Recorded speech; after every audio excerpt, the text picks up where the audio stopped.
Hello and welcome back to Barbecue Build. On today's episode, we got part 2 of the Simpson Performer build. We got a lot more good stuff to show you.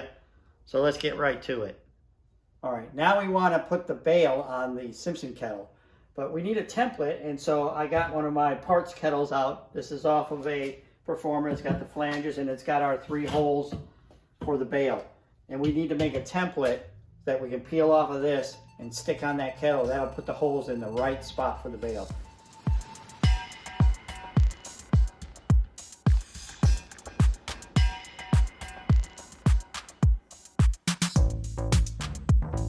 What I forgot to do was put a center line on this template. So I measured it out, made it exactly right in the middle, and we'll do the same thing on the Simpson kettle. We'll put a center line on it, and that will let the template be exactly in the right position to mark the holes and then drill them. So that center line is on here now. Now I had to take these extra bridges I put on there because it wouldn't let the tape lay down flat. So that's why now it's a T. But this template is ready to go, and we can go put it on the Simpson and drill the holes. Okay, now we can kind of verify that. So let's take a measurement. See, from the nub right to the hole, that's 3 inches on the money. 3 inches on the money. So there we are. That's how we know we've got it exactly between the brackets, dead center. And this tape helps us keep that straight down, and then this is going to be in the exact same spot too. We can also make the hole slightly bigger to give us a little bit of wiggle room. So let's drill it.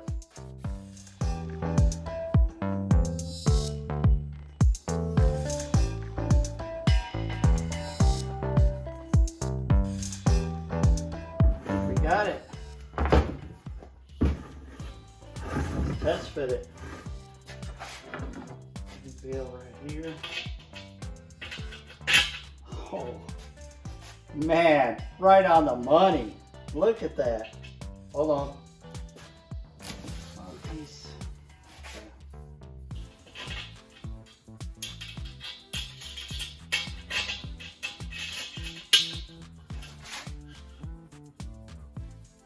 Oh, hell yeah. Perfect, on the money. It's all about making that template. Okay, let's take care of some of this stainless steel now. This stuff's like 20 plus years old, so sometimes I can get it back. We'll just see what this can do. So we use the wire brush.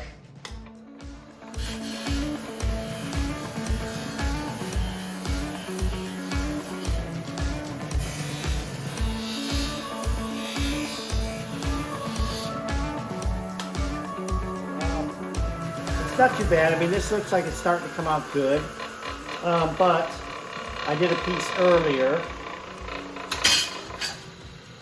and it's got a lot of black spots and stuff, so this is kind of far gone, so I'm not happy with it, especially with the quality of the restoration and customizing I'm doing on this kettle. I want this to be the best I can make it, so we'll spend a little money and we'll just get a new sweep. But yeah, if you were just gonna put this back, you're cleaning your kettle and you want to clean it up really nice, this is fine. It still works. It's just not cosmetically pretty. So that's how you do it. Use a wire brush on this. Also, it's a way to do the axle too. So you take your rusty axle and just run it on the wire brush.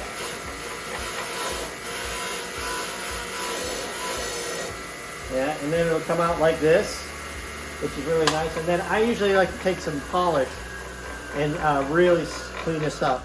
So that's the way you do your axles. They start like this, end up like that, brand new. Okay, let me show you how I do all of my ash catchers and the rings, especially if they're aluminum like this. It's just aluminum polish, a rag, and a lot of elbow grease. You just get you a little bit on here, I'll show you real quick. And you just rub it in. This one will turn black in this particular polish. Most of them will. Get that oxidation off of there. And then just buff it off quickly. I like to use a microfiber for the finish buff. And yeah, wow. Man. What a difference. Woo, shiny. So, just a lot of elbow grease and some aluminum polish. And you'll get that nice and clean. Alrighty, what we need to do now is fix this crack in this table, and I want to make a permanent repair so it doesn't crack again. So we're going to use some epoxy, 2-part epoxy, clear, and then we're going to fill that in from the back side. And then also too, we're going to do a mechanical fastener. I got a stainless steel plate I'm going to put behind it, and then we'll put 4 rivets in it. That way you'll never break it when you grab it because you've got this mechanical plaster plus the glue. So the first thing you got to do is make sure you get it sanded up a little bit and rough it up because you want the epoxy to stick. So what I use is a file, a half round file, so that it smooths in the crack, the 2 halves, and then you want to just sweep that out of there, clean that up. Use a little grease remover and stuff, make sure it's clean before you do any epoxy gluing.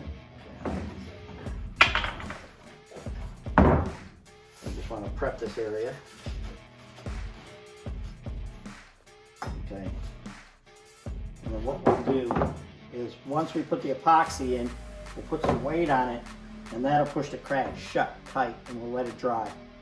And then once that dries, maybe I can get enough on there at the same time, and we'll put the plate on and clamp it. All right, we got the area clean. We gotta break this up, and what's nice is this epoxy lets you mix it as you squirt it out. Which is nice. So we just want to fill the back in here. I think I want to spread it open a little bit more, so I'll put this 2x4 and spread this crack open a bit. I want to put some on here for that plate.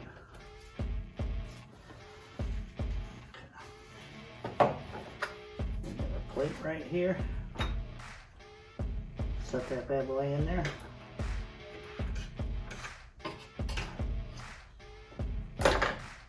Clamp it.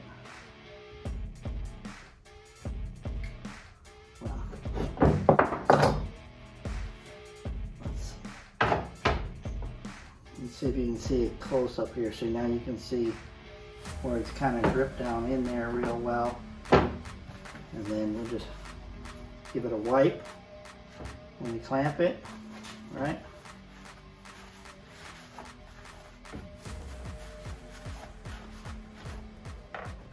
Okay.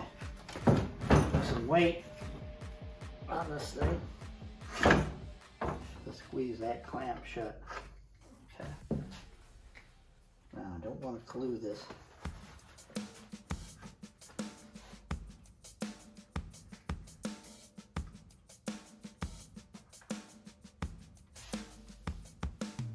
Let that dry, and then as soon as all that dries, we'll come back, we'll drill 4 holes and rivet it, and then it'll be done. It'll be a permanent repair, and a good one at that.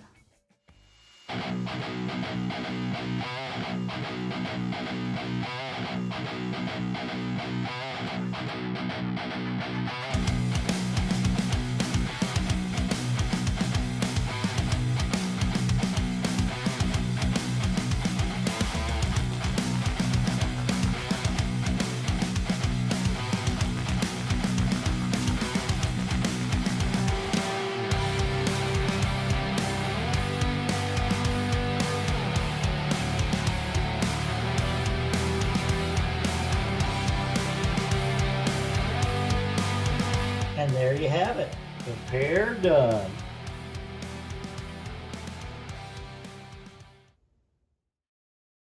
Here's what your parts will look like after all that hard work.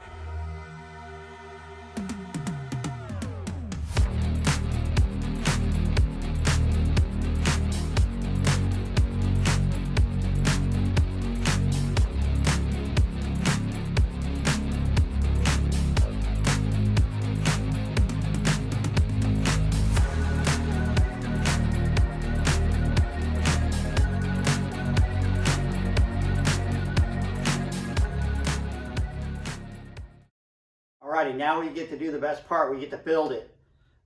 So we're going to start with the lid and the base. We'll put all this together, put all the parts and pieces on it, and then we'll put the cart together, which is very simple, and drop this right in it. Let's get to it.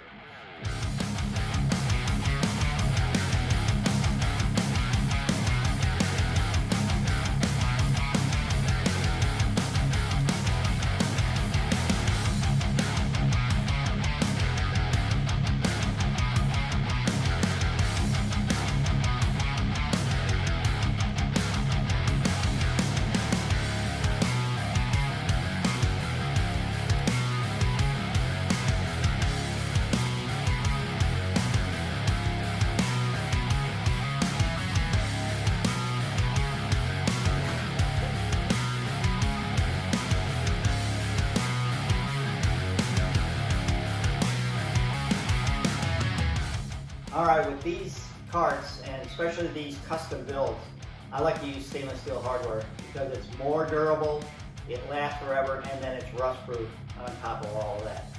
So with that said, let's get this cart together.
So that'll do it for another barbecue build.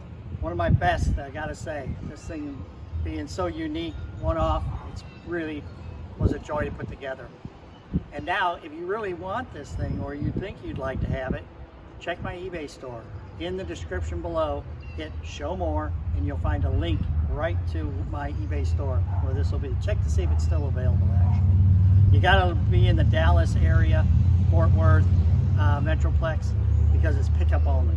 Oh, yeah, and by the way, it comes with this licensed product, Simpson barbecue apron. Yeah, pretty cool.